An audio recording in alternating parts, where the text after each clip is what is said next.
ঢাকায় মালয়েশিয়ার প্রধানমন্ত্রীকে স্বাগত জানালেন ডক্টর ইউনূস। হ্যাঁ দর্শক, দেখতে পাচ্ছেন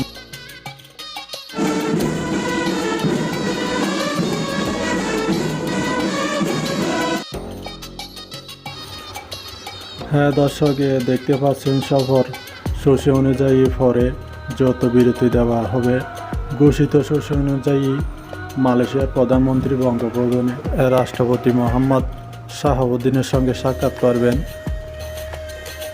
মালয়েশিয়ার প্রধানমন্ত্রী আনোয়ার ইব্রাহিম প্রথম সরকার প্রধান। তিনি দায়িত্ব গ্রহণের পর অন্তর্বর্তী সরকারকে অভিনন্দন জানিয়েছেন। সংক্ষিপ্ত সফর শেষে সন্ধ্যা 6:25 মালয়েশিয়ার প্রধানমন্ত্রী ঢাকা ছাড়ার কথা রয়েছেন। মালয়েশিয়ার প্রধানমন্ত্রী আনোয়ার ইব্রাহিম ঢাকায় পৌঁছেছেন আজ শুক্রবার বেলা 2টার দিকে। তিনি বিমানবন্দরে পৌঁছান।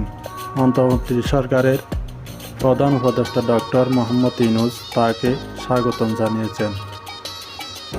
মন্ত্রী পরিষদের সদস্য, মন্ত্রী সংসদ সদস্য ও উদ্বোধন সরকারি কর্মকর্তাদের সাথে বৈঠক করেছেন। তিনি বিকাল 6টার দিকে মালয়েশিয়ার উদ্দেশ্যে রওনা দেবেন। দেশ রিপোর্ট YNL নিউজ।